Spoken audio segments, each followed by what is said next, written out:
Y cooperación, no está firmando aquí una cooperación de exhibición, educación, manera boa mencionar, pero también me tiene de mencionar que entre nós também está escala é parte de gentil discussão, como com nada doio de artefacto nan. So, de forma nós mostra cooperação mais grande que nós dois de outro instituto nan e facilidade nan de herensia aqui na Boneiru. So, cooperação é a palavra importante aqui, pero me também que mencionar Bonai Sumeas terriba caminho de desenvolvimento novo. Nós temos na Bonai, por exemplo, Bonai existe para 20 anos acaba. So, 20 anos passados, estava tendo nan boneiriano, 30 de programa e começa com o projeto nan.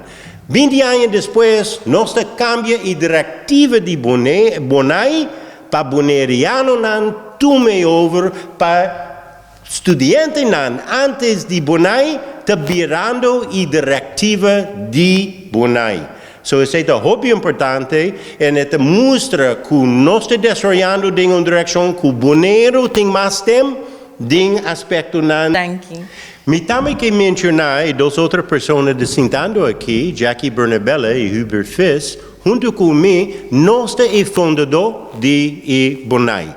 E me tem honor, Jackie de querer ribebestir, me também de querer ribebestir como simplesmente diretor, pero Hubert a decidir, trabalhar, pero nós queremos danke enorme, de coração, para seus 20 anos de trabalho como nos penningmeester para Bonai.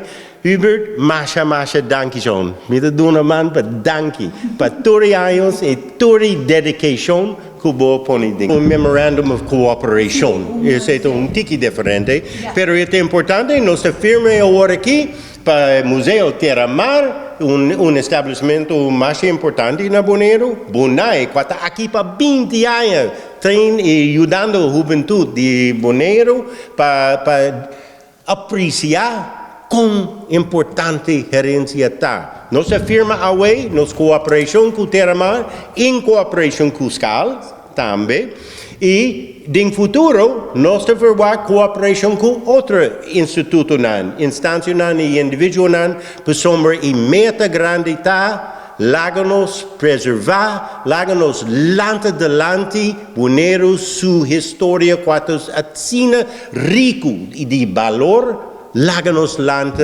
herencia de Boneiru talante. Nossa firma